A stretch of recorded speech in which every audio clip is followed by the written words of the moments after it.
But moving on to the Mediterranean now, where an incident is unfolding as 100 migrants believed to have hijacked a cargo ship are now trying to reach Malta.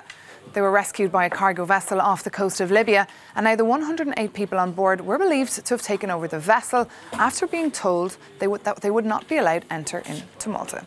Now, it comes just a day after the European Union announced it would be downscaling rescue missions in the Mediterranean. Well, for more on this story, we're joined now here in the studio by Euronews' Alistair Sanford. Can you tell us exactly more about this story? I know for the moment the facts are not exactly very clear, so you can probably give us a bit more. Yes, morning, Maeve. Well, I think we do know it seems that the ship now is heading towards Malta, and it's got somewhere close to the Maltese coast. Last night it was said to be halfway between the Libyan coast and Malta, and the Maltese authorities have confirmed it was heading in their direction, but it doesn't seem there's been any reports of any contact yet. What happened was there was this tanker from the shipping company called El Hiblu on its way from Turkey to Tripoli. Its crew largely made up of Turkish nationals. It was diverted to rescue migrants who were said to be in distress off the Libyan coast. It found them, it took them on board, more than 100 of them, as you've said, and then it headed towards the port of Tripoli. It was within about 10 or 11 kilometres of the port when suddenly communications was lost and the ship headed north instead of south towards Libya. There was a report from the Times of Malta saying that an alert was issued by the captain saying that it was under piracy. It seems that the migrants may have, when they realised they were heading to Libya, took over the ship and ordered it to head north.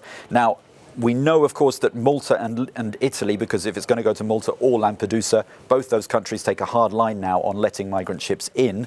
So that's prompted Doctors Without Borders to say this is a desperate and dangerous situation, which highlights the broken system at sea and the despair of vulnerable people. Indeed, and NGOs, of course, have been weighing in, calling it shameful. Tell us more about that political reaction. I mean, Matteo Salvini, he's already been very vocal on this. Yes, and not for the first time. He's one of the first to speak out. And of course, Italy's had several rows with the EU over its refusal now to allow NGO rescue ships to dock. Yes, Matteo Salvini said on Facebook that these are not castaways but pirates.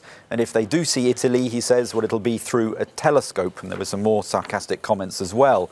Malta has also said, according to a military official, that it won't allow the ship to dock. Its Coast Guard is monitoring the situation. There are no reports of any communication yet with the tanker.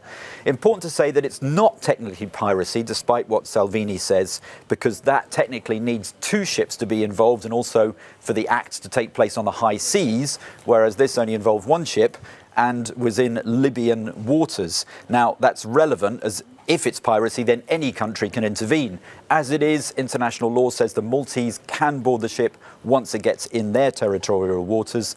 All this comes, of course, as the EU has just announced that it's ending its navy patrols from September after Italy's request. And this, of course, even though Operation Sophia has resulted in a lot of success in stopping smuggling operations, and the number of migrants overall crossing the Mediterranean has significantly dropped. OK, and all eyes, of course, will probably be now on Brussels and the European Commission to find some solutions to that. Well, for the moment, Alistair Sanford, thank you very much for all those details.